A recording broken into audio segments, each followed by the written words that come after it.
Hello everyone, I am Ramandeep and I am going to talk about Mahesh Tatani's novel Final Solution, and my topic is psychological analysis of Indian society in Final Solution.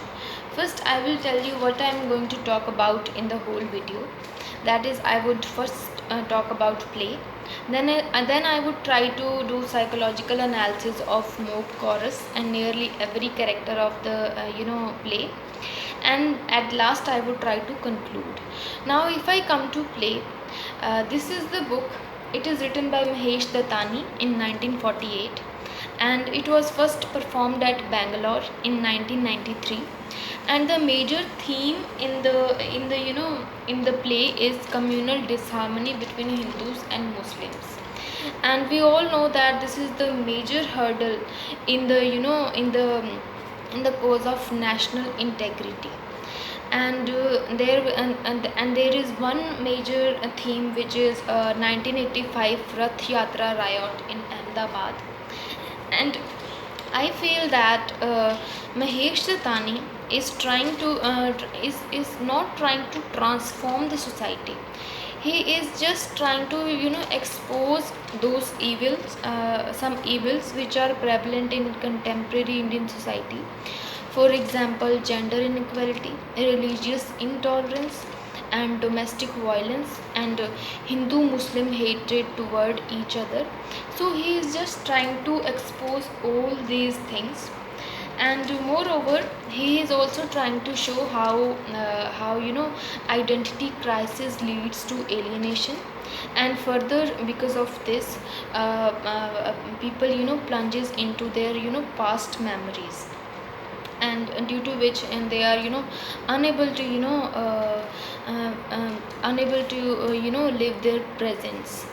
And uh, and uh, moreover, this the play is also about transferred resentment.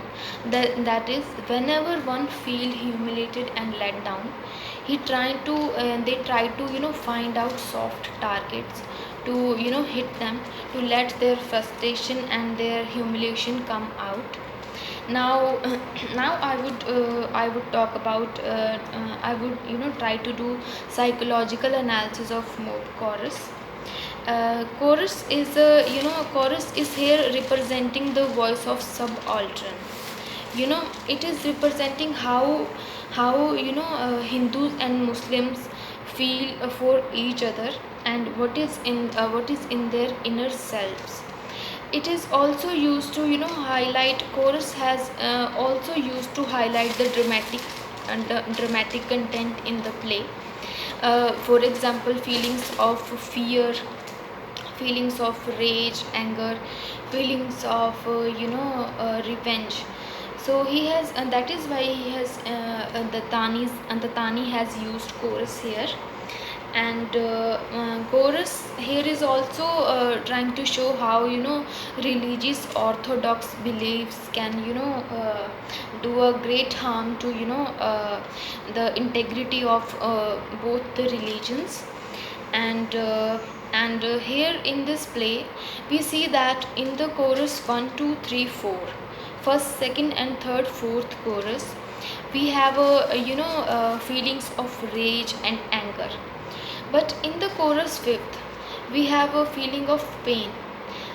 Chorus fifth is about Muslims. It is a Muslim chorus.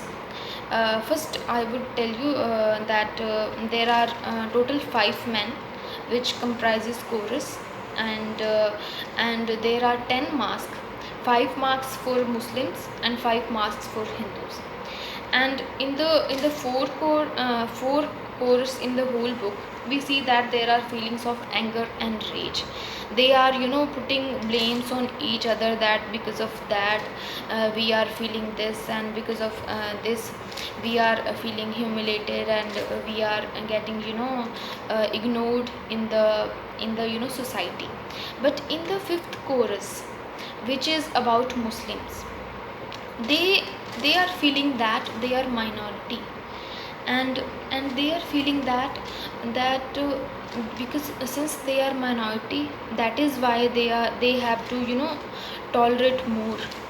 and everybody try to impose everything on them. And so Muslims feels that since they are minority, that is why they are they have to tolerate all this. But uh, but according to me, communal disharmony arises when one feels that they are superior, and this and another one is inferior. We can't think this about any religion, because and I also think that people relate their identity to their religion. you know they think that they get identity from their religion, and they also think that they get power, a kind of power from religion.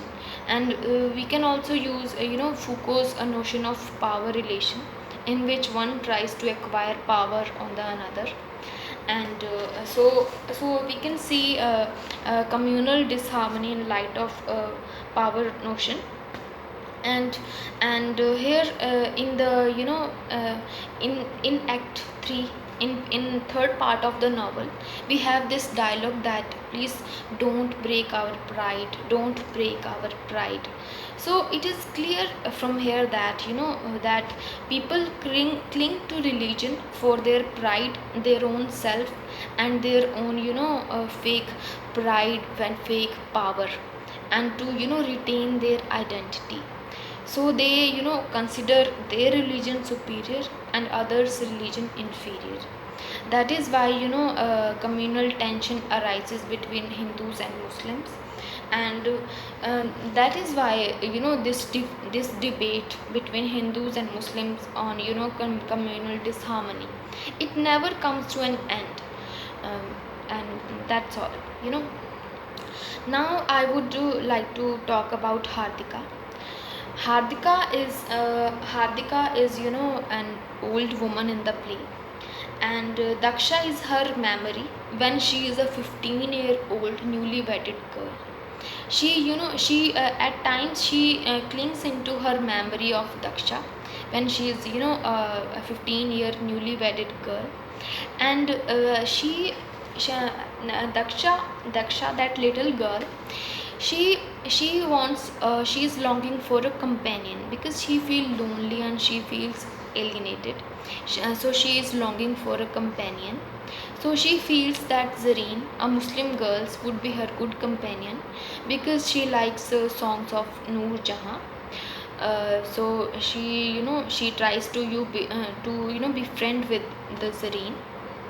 And one thing which I want to tell is that Daksha has lost her father in communal riots. And now I again come to Daksha. And the friendship of Daksha and Zareen's in the novel, it ends up with the disastrous results, due to which she loses respect in her husband's eyes.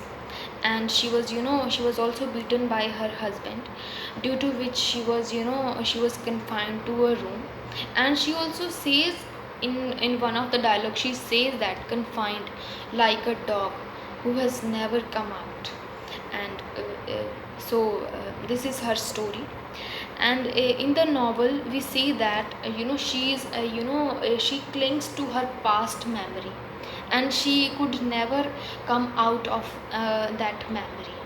And due to which due to she is throughout her life, she is suppressing her emotions. We can see Hardika in the light of Freudian principle, that is, when suppressed emotions create explosions. This is Freudian principle of scared psyches. That is when you get so scared, uh, that you try to suppress your emotions and your feelings. And at one point of life, your emotions and your feelings outburst. This is called Freudian principle. This things happens with Hardika when two Muslim boys, Javed and Javed and Bobby. They comes to her house. She outburst. She asks them to get out of the house. Who She says who let them enter into her house, and nobody care about her. Nobody in the house loves her. That is why they have let them enter them into the house. So throughout the novel we see that she is cling to her past memory, and she couldn't come out of her memory. And and one of the critic, Suman Sirkoha, she says that she is not willing to forget her past. And she always remembers her past, because she is she is retaining an identity in her past. So we can also say that because she gets an identity from her past, that is why she clings to it. But but at the end we observe that she comes to know the truth, that her life was not spoiled by Zareen and her family, and it was the fault of her own husband and her father-in-law. And she get comes out of the whole burden which she was carrying on throughout her life. So this is her life story and her psychological study, that she is she couldn't come out of her memory. And there is one thing in her mind, that Muslims are bad and they could never do anything good. And she also thought this because her father also died in communal riot with Muslims. Now I would talk about Javed and Ramneek. Javed is a victim of past memory. There was one incident when he was badly treated by a Hindu person. Uh, he was asked to put letter in his house, and but that man didn't touch his letter. He firstly wiped the letter, then he wiped the place where he placed the letter, and then he sprinkled water in his whole courtyard, and he wiped the door, even door which was opened by Javed. So he was with this incident he was so humiliated, and he felt very bad that he was objectified. He was child, he was objectified very badly, and he was treated very badly, that he was not subjected to touch. And he was seen as an untouchable, yes, only because of he was a Muslim.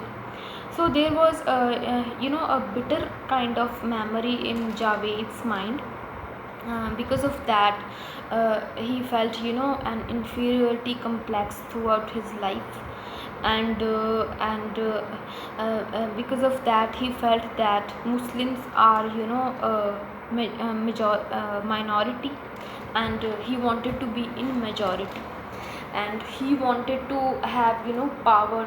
He wanted to have an identity. He wanted to save his pride. That is why he turned into a hired hoodlum from a neighborhood hero. And he became a riot raiser. And when in the that incident, when Rath Yatra riot happened, he was present in that incident, and he was going to kill the pujari. But when he comes to know that he was only being used by the riot raisers, he was badly shaken. He was badly uh, badly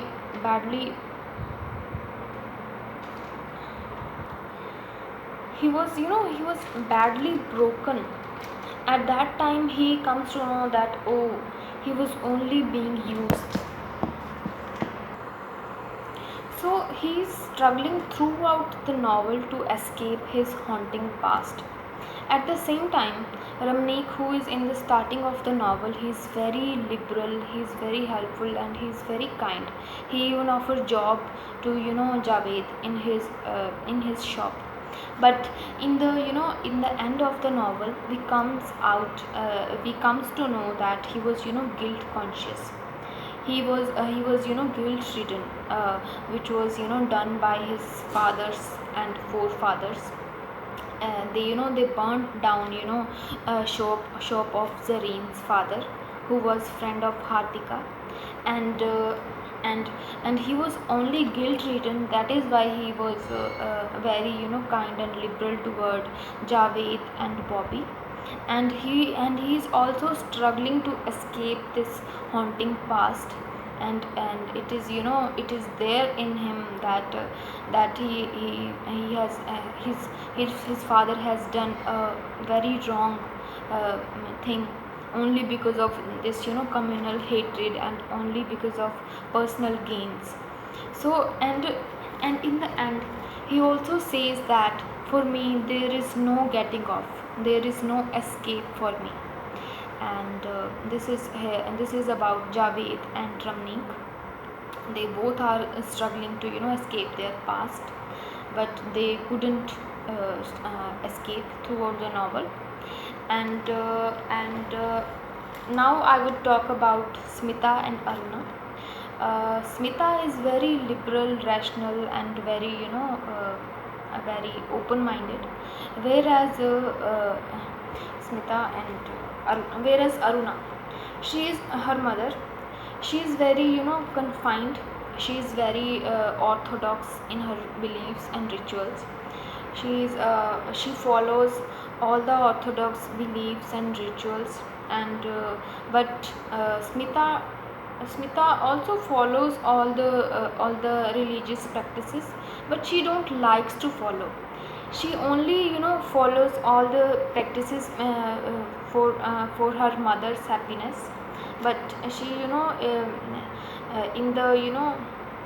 in the in the middle of the novel, when she gets so frustrated, and she gets outburst, and she says that she don't likes to follow the religion, and she want to be free, and she want to have freedom, and she don't like all those religious practices. His mother couldn't believe it, because she was she was very religious, and she was a fanatic about religion. And so there is clash of ideology. So there is clash of ideology between the both. And whereas Aruna is very religious and narrow minded. At the same time, Smita is very open minded, and she wants freedom, and she wants to do whatever she wants to do. And she don't know and she don't discriminate between Hindus and Muslims. She is very liberal kind. She is like her father. And that's all. And now I would conclude. In the conclusion, I would like to say uh, that Gandhi family is microcosm of liberal, non-liberal, and fanatic people. There is a whole microcosm of that family, where you will find liberal people like Smita and Ramneek, where you will find non-liberal like Hartika, and fanatic like that's Aruna, her mother. And moreover, if we say that, do we get to any final solution in the end of the play? I should say that no, we didn't get to any final solution. Because if we talk about communal disharmony, the whole debate gets to the whole debate revolves around religion. And if we talk about religion, people relate their identity, their power to religion. That is why they don't even listen, and they don't listen a single thing about religion. That is why the whole debate about communal disharmony never comes to an end. they get so enraged they listen about a single thing about their religion and all. They don't try to uh, uh, uh, think about the whole thing. They just uh, take decision on the basis of their religion, that this religion is ours and this must be right. So in the name of communal disharmony, when we talk about communal disharmony, we never comes to an end. And we can also you can also see that in the log of final solutions, where the play is about getting final solution for about this problem of communal disharmony. A writer has also put us this sign on final solution. This means that you never get to any final solution. And whenever you talk about religion, whenever you talk about uh, whenever you talk about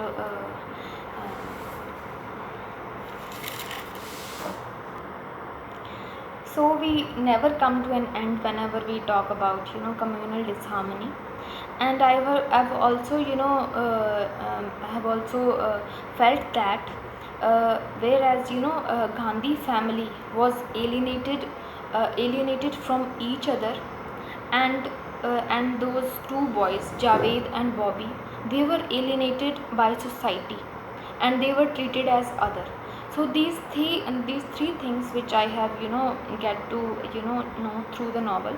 And this is my conclusion. And thank you so much.